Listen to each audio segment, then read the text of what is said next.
Amitabh Bachchan KBC के pavilion end से मैं आपका स्वागत करता हूं और मेरे सामने हॉट सीट की क्रीज पर जमे हुए हैं कैलाश जी। 50 लाख इन्होंने कंप्यूटर जी के एक से एक क्वेश्चन बाउंड्री के पार भेज दिया है। 15वां प्रश्न 1 करोड़ रुपए ये रहा। मित्रांनो, जय शिवराय। आपण आहे छत्रपती संभाजीनगर जिल्ह्यामधील पैठण तालुक्यात आणि पैठण तालुक्यात एक अजब गोष्ट घडली। ती गोष्ट आहे एका सर्वसामान्य कुटुंबातील शेतकऱ्याची आणि शेतकऱ्याच्या घरात कुठलाही प्रसंग घडू द्या तो एक आनंदाचा क्षण मानला जातो आणि असाच क्षण एका शेतकऱ्याच्या कुटुंबात घडलेला आहे। आपण सध्या आहे तांडा बुद्रुक या ठिकाणी, बालानगरपासून एक 5 ते 6 किलोमीटर अंतरावर हा तांडा आहे आणि इथले विनर आहे कोण बनेगा करोडपती। आता हे सीझन 17वं सीझन माझ्यामध्ये चालू आहे आणि या सीझनमध्ये ही व्यक्ती महाराष्ट्रातून पहिली व्यक्ती या सीझनची की या व्यक्तीने जवळपास 50 लाख रुपये रक्कम जिंकलेली आणि आपण मुलाखत करतोय कारण एका सर्वसामान्य कुटुंबातला व्यक्ती ज्यावेळेस हॉट सीटवर जाऊन बसतो आणि अमिताभ बच्चन समोर जाऊन बसतो त्यावेळेस काय त्याचे हावभाव काय एक्सप्रेशन असतात ते बघायचे। आणि पाठीमागे घर बघताय, अगदी अक्षरशः पत्राचं घर त्यांचं आहे। पत्राच्या घरातून केबीसी पर्यंतचा प्रवास, हा संपूर्ण प्रवास त्यांच्याकडनं आपण जाणून घेणार आहे। भेटूया केबीसी विनर।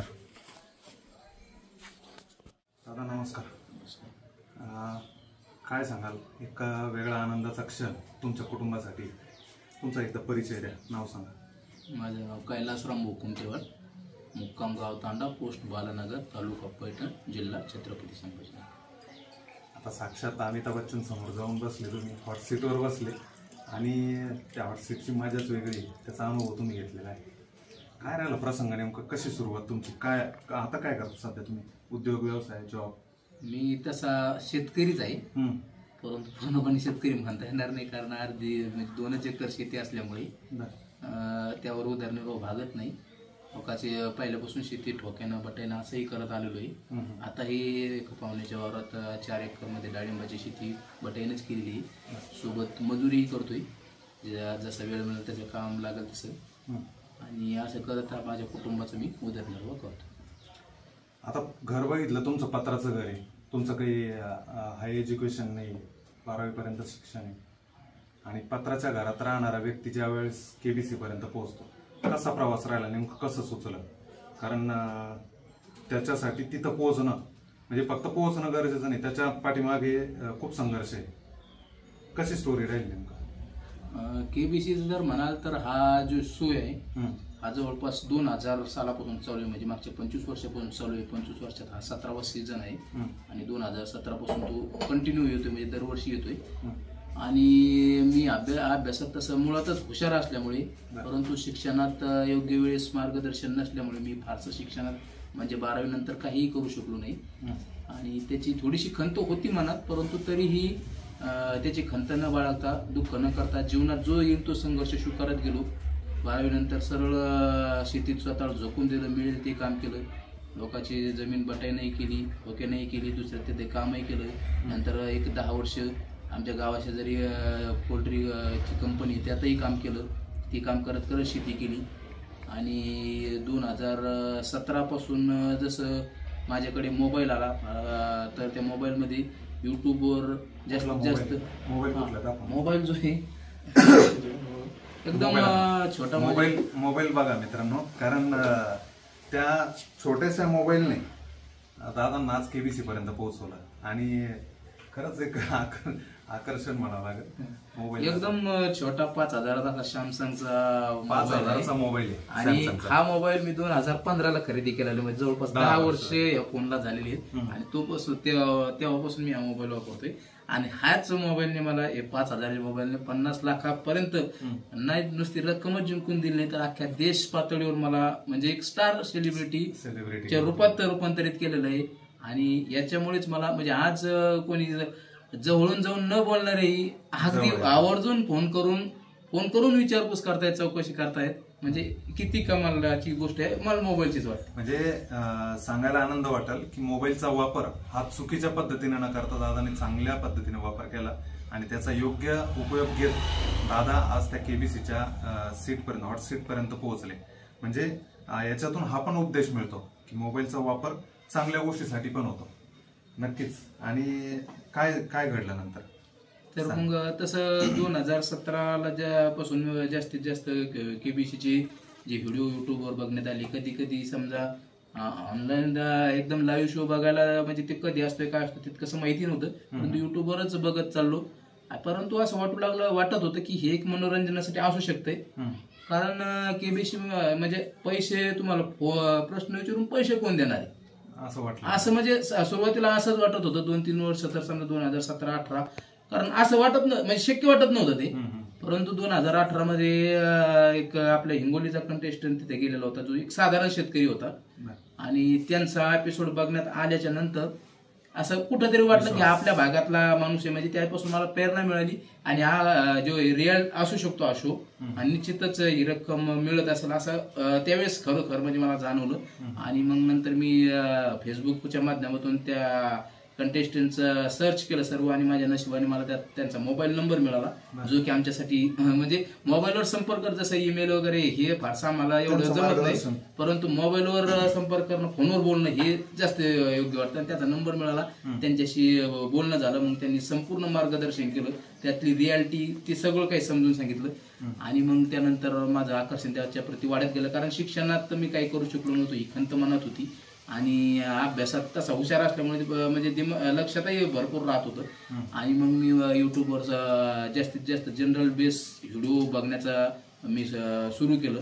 आणि 2018 पासून कितीही काम असू द्या, कितीही दमलेला असू द्या, रोज कमीत कमी 1 तास तर जनरल नॉलेज बेस व्हिडिओ बघायचे.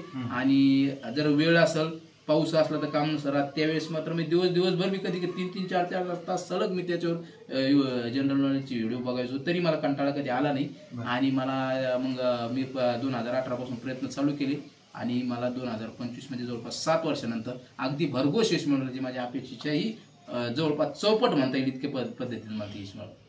आता याच्यासाठी प्रयत्न कसे राहिले सुरुवातीपासून?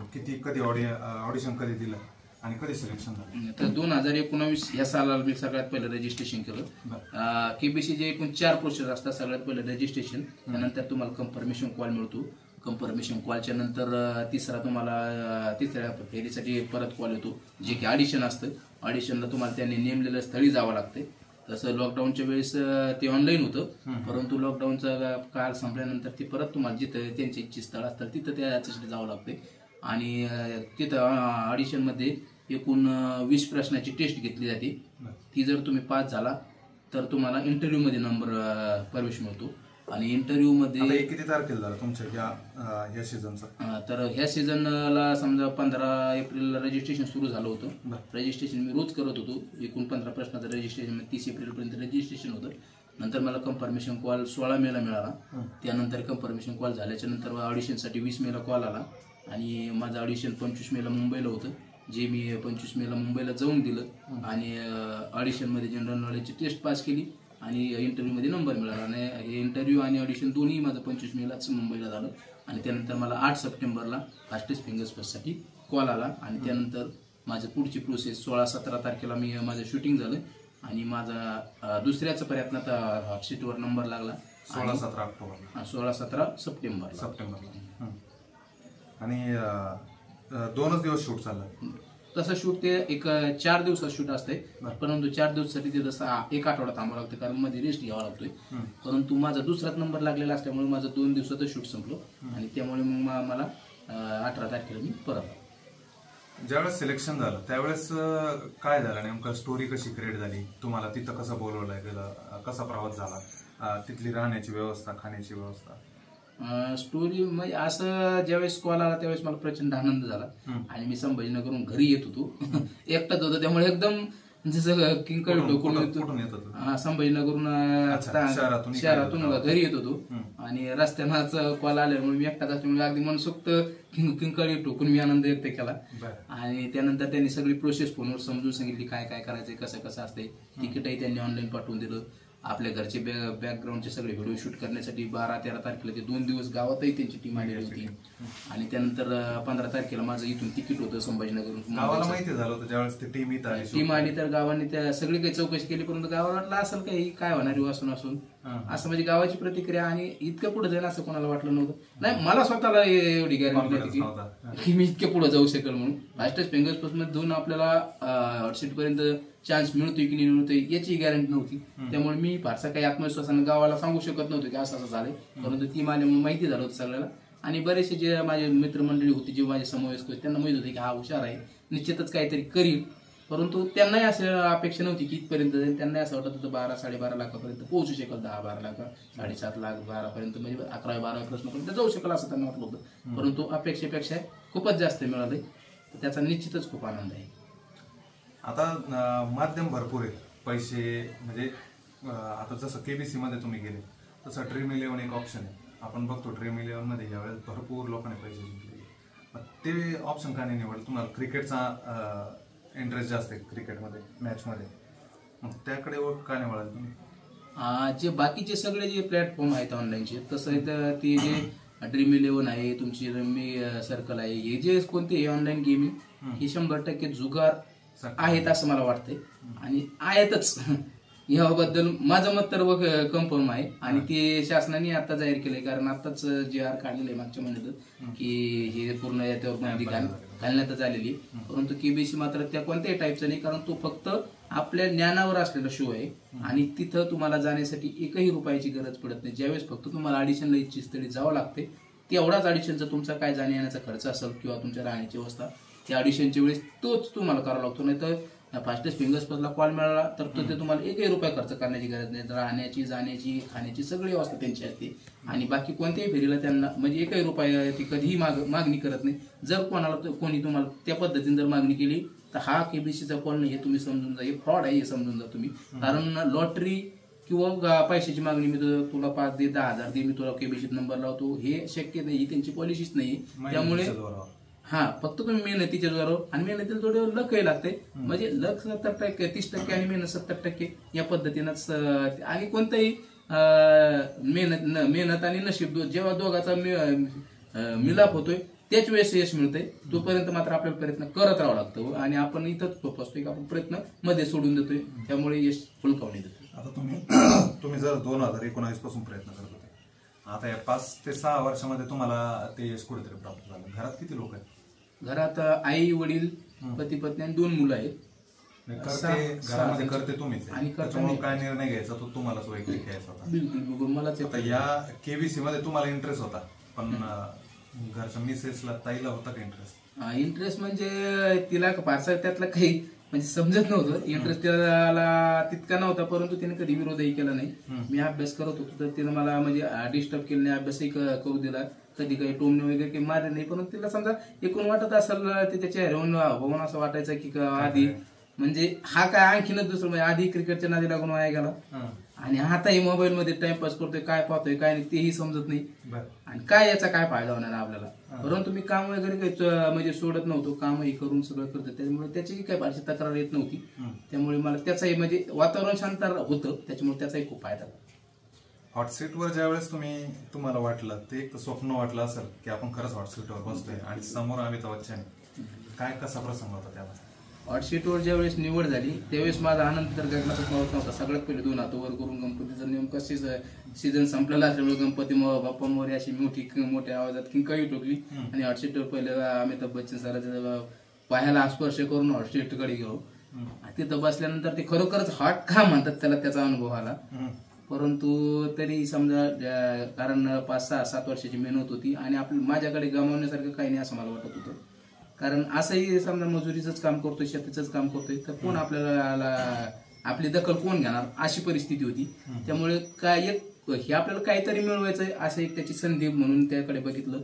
बच्चन सरांचं तर निश्चितच त्यांचं व्यक्तिमत्व खूप मोठं आहे, परंतु त्यांचं प्रेशर न घेता लोक शांतपणे ठेवून मी खेळण्याचा प्रयत्न केला, आणि त्याच्यात खूप म्हणजे अपेक्षेपेक्षा जास्त यशस्वी झालो.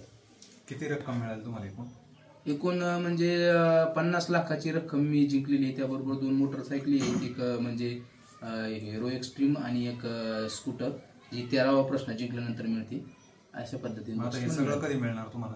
याला सरकारी प्रोसेसनुसार जे काय असेल ते 4 ते 5 महिन्याचा कालावधी लागेल त्याला पूर्ण रक्कम हाती येईपर्यंत. आणि टू व्हीलरला सुद्धा. अच्छा, आता रक्कम किती मिळणार तुम्हाला? सगळ्यात मोठा पेच आहे की माणूस ज्यावेळेस रक्कम जिंकतो अशा कुठल्या गेममध्ये म्हणावं किंवा कॉन्टेस्टमध्ये म्हणावं, तर ती रक्कम मूळ रक्कम किती येईल तुम्हाला? मूळ रक्कम तसं त्या टीमने आम्हाला सांगितलं की तुम्हाला 30% पर्यंत टॅक्स लागू शकतो. आता त्यात जास्त तर नाही म्हणले, त्यात कमी होऊ शकतो, म्हणजे जास्त होईल असं नाही म्हणले. आणि आपण जर आणि ह्या बक्षीस रकमेवर 30% टॅक्स असतो हे मला पहिलंही माहित होतं. त्यामुळे मी किती रक्कम जिंकली तरी 30% मायनस होऊन किती होईल हे माझं गणित पक्क होतं. आपण समजा, आणि मला इतकी आशा नव्हती, मला 12.5 लाखाची आशा होती. 12.5 लाख जिंकल्यानंतर त्यातले टॅक्स वगैरे करून 8-9 लाखापर्यंत रक्कम हाती अशी माझी म्हणजे असा माझा अंदाज होता. आणि आता याच्यातून 30% जरी पकडलं तरी 15 लाख जातील. 35 लाख सारखी रक्कम म्हणजे एकदम तगडी रक्कम आपल्या हातात येईल. ती खूप मोठी रक्कम. सर्वसामान्य कुटुंबातील शेतकऱ्याच्या मुलाला ही रक्कम मोठीच वाटणार. म्हणजे ती 5 लाख जरी आली असती तरी ती रक्कम खूप मोठी. 5 लाखाचा चेक बघतोय आपण, चेक दाखवूया कॅमेरा. आता ओरिजिनल चेक आहे. ओरिजिनल चेक याच्यावर अमिताभ बच्चनची सही. म्हणजे जो पहिला पडाव जो असतो तो तुम्ही पास केल्याच्या नंतर ही सिग्नेचर दिलेलं आहे. अमिताभ बच्चन. आता त्याच्यात जेवणाचं आमंत्रण नव्हतं का बच्चन साहेबांकडून तुम्हाला? जेवणाचं आमंत्रण होतं, परंतु ते सुपर संदूक म्हणजे पहिला पडाव 10 प्रश्न झाल्यानंतर दुसरा पडाव असतोय, तो पार केल्यानंतर सुपर संदूक एक नवीन प्रकार आलेला आहे मागच्या वर्षीपासून. त्यात 10 प्रश्न असतात, ते 90 सेकंदात त्यात उत्तर द्यायचं असते. तर जेवणाचं आमंत्रण त्यांनी दिलं होतं की 10 प्रश्न, कारण आधीचे जे 10 प्रश्न मी खेळलो होतो तिथपर्यंत गेम, सगळी पब्लिक आणि अमिताभ बच्चन सर खूपच इम्प्रेस झालेले होते. आणि त्यांना असं वाटत होतं की 10 प्रश्न निश्चितच पूर्ण उत्तर देईल, परंतु तितक्या म्हणजे वेळ फारच कमी असते. आणि तेवढ्या वेळात विचार करायला अजिबात वेळ मिळत नाही, झटपट उत्तर द्यावं लागते. 90 सेकंदात 1.5 मिनिटात 10 उत्तर द्यायची. तर तिथं माझे 7 प्रश्न बरोबर आले. त्यावेळेस जर 10 प्रश्न आले तर जेवणाचं आमंत्रण दिलेलं होतं मला पैकीच्या पैकी जर बरोबर. आता या बक्षिसाच्या व्यतिरिक्त काय काय तुम्हाला केबीसी कडनं मिळालं? केबीसी कडनं म्हणजे सगळे त्यांचे जेवढे काही प्रायोजक असतील, डॉक्टर फिक्सिट आहे, रेमंडचे ड्रेसेस, कल्याणी ज्वेलर्स आहे, परत मिठाई आहे, पतंजलीचं होतं, म्हणजे जे जे जे त्यांचे स्पॉन्सर प्रायोजक स्पॉन्सर त्यांचे जे जे आहेत ते सर्वांचं जे समजा हे ते सगळं काही मिळालेलं आहे. किती लोक येऊन गेले वगैरे तुम्हाला जेव्हापासून महाराष्ट्राला कळालं? आजपर्यंत जर म्हणलं तर ती मला लक्षातही नाही, इतके लोक सगळे मीडियावाले आणि लोक तर भरपूरच येऊन गेलेले. म्हणजे ती एक स्वप्न ते वर्णन करण्याच्या पलीकडची गोष्ट वाटते. आणि असं वाटतंय की खरंच हे घडलंय का, की रात्री आपण झोपलेलो जे ते झोपेतच आपल्याला असं वाटतंय. कधी कधी अंगाला चिमटा घेऊन बघतोय, स्वतः दुसऱ्याला सांगतो चिमटा घेऊन बघ बरं खरं आहे का कुठे. तर तुम्ही घरात आई वडील पण आहे? हो, आई वडील पण आहे. आई वडिलांच्या चेहऱ्यावर काय आनंद? आई वडिलांच्या चेहऱ्यावर मुलगा काय करतोय याच्यावरती निर्भर आहे आई वडिलाच्या चेहऱ्याचा आनंद. म्हणजे ती मला सगळ्यात मोठी आतापर्यंतची भेट आहे. कारण वडिलाला असं वाटायचं की ह्या क्रिकेटच्या नादी लागून शिक्षणात काही केलं नाही आणि आता लोकात तिथं काम करतोय. ते बोलत काही नव्हते, परंतु त्यांच्या चेहऱ्यावरती दुःख स्पष्ट दिसत होतं. आणि आज हे घडल्यानंतर, केबीसीचे घडल्यानंतर, 50 लाख जिंकल्यानंतर हे जेव्हा त्यांना माहीत झालं, त्यांना असं वाटलं माझ्या जीवनाचं सार्थक झालं. आणि त्यांनी जी शाबासकीची थाप माझ्या पाठीवर टाकली, त्याच्यासारखी दुसरी गिफ्ट मला म्हणजे आयुष्यात कधीच मिळणार नाही. आतापर्यंत नाहीच मिळाली, पण नंतरही कधी मिळणार नाही असं मला स्पष्टपणे वाटतं. ज्यावेळेस शो संपला, किती तारखेला म्हणलं? 17-18 तारखेला शो कधी संपला तुमचा? 17 तारखेला संपला. 16-17 सप्टेंबरला. 17 सप्टेंबर. आणि त्यानंतर गावात माहिती झालं सगळ्यांना, घरात आणि गावातल्या मित्रमंडळी सगळ्यांना माहिती झालं. मग गावात आल्यानंतर काय नेमकं कसं सेलिब्रेशन होतं? गावात आल्याच्या नंतर जसं मी 16-17 तारखेला शो संपला, 18 तारखेला माझं म्हणजे 18 तारीख मला संभाजीनगरला परत येण्यातच गेली. तिथं आईच्या खोलीवर मुक्कामाला थांबलो आणि दुसऱ्या दिवशी सकाळी म्हणजे 19 तारखेला मी गावात आलो. गावात आल्याच्या नंतर आधी मला माहित होतं, आपण जर आपल्या मित्रमंडळीला सांगितलं मी येऊ लागलो तर निश्चितच त्यांनी माझं स्वागत ठेवलंच असतं. अगदी गावाच्या शिवेपर्यंत ते डीजे वगैरे काहीतरी त्यांनी अरेंजमेंट केली होती आणि मला ते नको होतं. त्याच्यामुळे मी घरी आल्याच्या नंतर, ज्यावेळेस घरी आलो त्यानंतर त्यांना कॉल केला. आणि अगदी 1 ते 2च मित्राला मी कॉल केला तर सगळं गाव एकानंतर एक, कोणी शाल घेऊन येतंय, कोणी नारळ घेऊन येतंय, कोणी गुलाल घेऊन येतंय, कोणी मिठाई घेऊन येतंय. अशा पद्धतीने अगदी म्हणजे मी घरी 8:30ला पोहोचलो आणि मला आल्यानंतर आंघोळ करायची होती, परंतु ती आंघोळ मला डायरेक्ट दुपारी 3 वाजेपर्यंत 3 वाजेला करावं लागली, कारण तिथपर्यंत गावातले पूर्ण लोक म्हणजे येतच होते, त्यामुळे मला दुसरं कशालाच वेळ नाही मिळाला आणि त्यांचा सत्कार घेऊन त्यांच्यासह बोलण्यातच याच्यातच म्हणजे 3 वाजेपर्यंत वेळ गेला. या सगळ्यात महत्त्वाचा जो पार्ट होता ते म्हणजे बच्चन साहेब. बच्चन साहेबांनी काय मेसेज दिला तुम्हाला? बच्चन साहेबाचा मेसेज म्हणजे एकदम आयुष्याला पुढं स्फूर्ती मिळेल असा आहे. म्हणजे त्यांची जी वर्तणूक आहे, त्यांचा इतका मोठा माणूस, 2 शतकाचा महानायक असलेला माणूस आणि इतक्या सहजपणे इतकं विदाऊट विगो वागू शकतो, म्हणजे हे बघून एकदम आश्चर्यचकित झाल्यासारखं झालं मला. आणि माझ्याबरोबर सगळे जितके कंटेस्टंट जातात आतापर्यंत त्यांना सगळ्यांना त्याचाच अनुभव येतोय. आणि मी तर खूप मोठी रक्कम जिंकली होती, इम्प्रेसही झालेली होती ते माझ्याच्याने, आणि मलाही खूप म्हणजे पुढे जीवनासाठी त्यांनी स्फूर्ती दिली. परंतु चुकून एखादा जर चुकला तर म्हणजे गेमचा असा हिशोब रूल असतोय, जर तुम्ही चुकला, जी रक्कम जिंकले 10 प्रश्न जर तुमचे बरोबर झालेले असले आणि त्यानंतर तुम्ही पुढच्या कोणत्याही प्रश्नाला जर चुकला तर 10व्या प्रश्नाची रक्कम ही 5 लाख रुपये असते.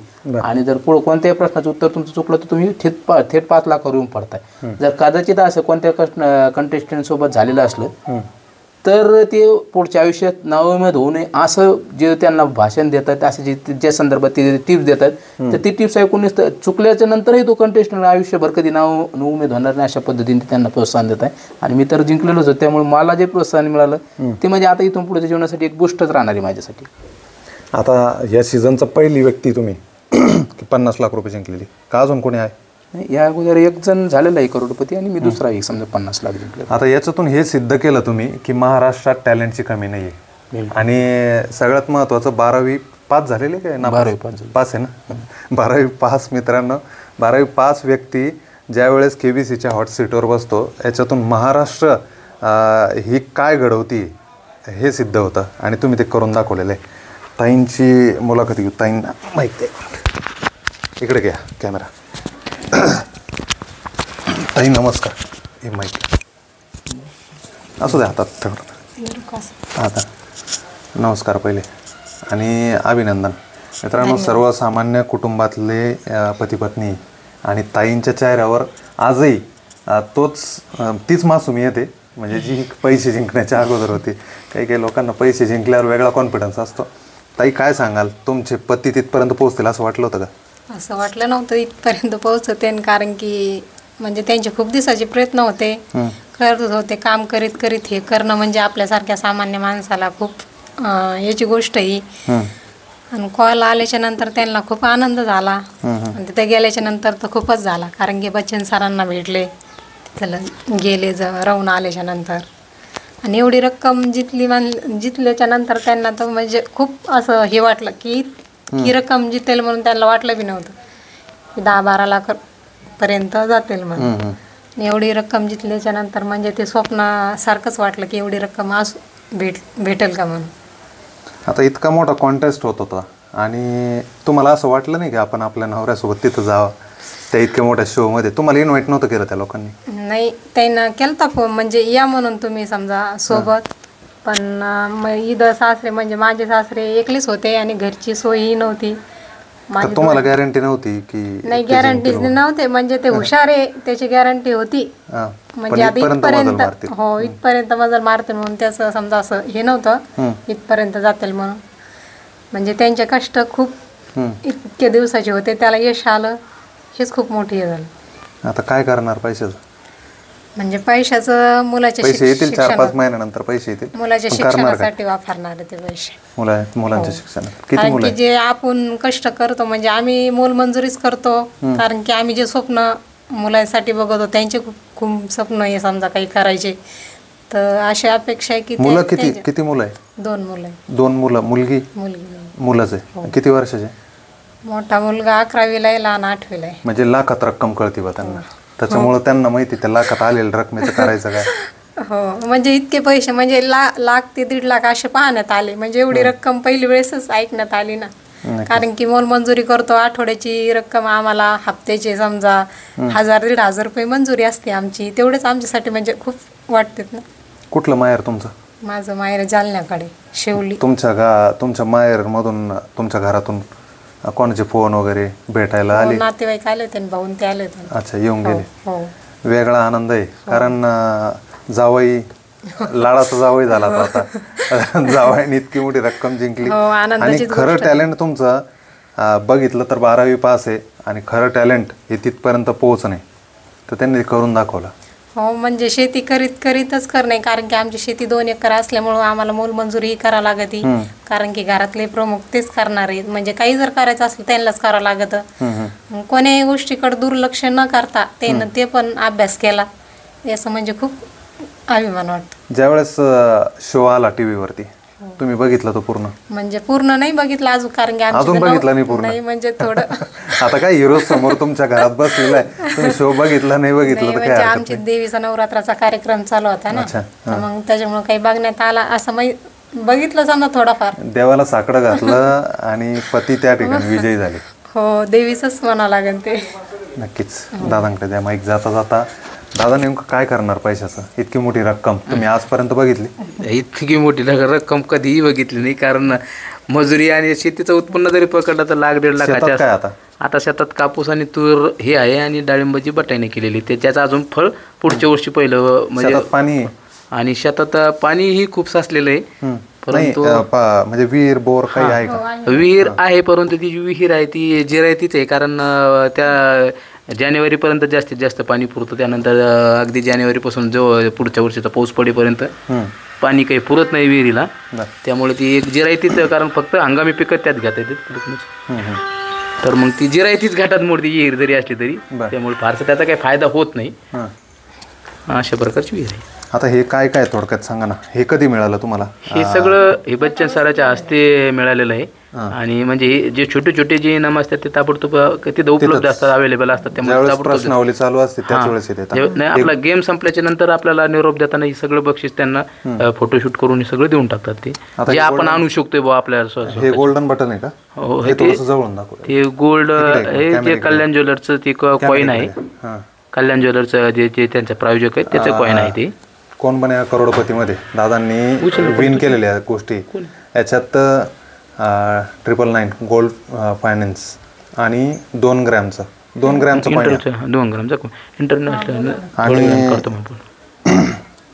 हे कधी दिलं तुम्हाला? हे त्याच वेळेस दिलेलं आहे कारण हे म्हणजे एक आठवण म्हणून आता त्यांची सही पण आहे आणि आमचे फोटो दोघांचा लावलेला आहे. फोटो कोणी दिला होता? ते फोटो आमचा इथं आम्ही काढून मोबाईलवर काढून त्यांना सेंड करायला सांगितला होता आणि त्यांनी मग तो बनवून त्याचं केलेलं आहे. ही बच्चन साहेबांची सिग्नेचर आहे मित्रांनो आणि हे डॉक्टर फिक्सेटचा आहे आणि हे सगळे स्पॉन्सर जे केबीसीला करतात त्या स्पॉन्सर करतात. हे अरविंदचं ड्रेसेस आहेत याच्यावर पण कोण बने करोडपतीचं सिम्बॉल आहे. तसं एक पतंजलीचं होतं परंतु ते मुलांनी वापरलंय त्यामुळे ती काही आता राहिलेलं नाही.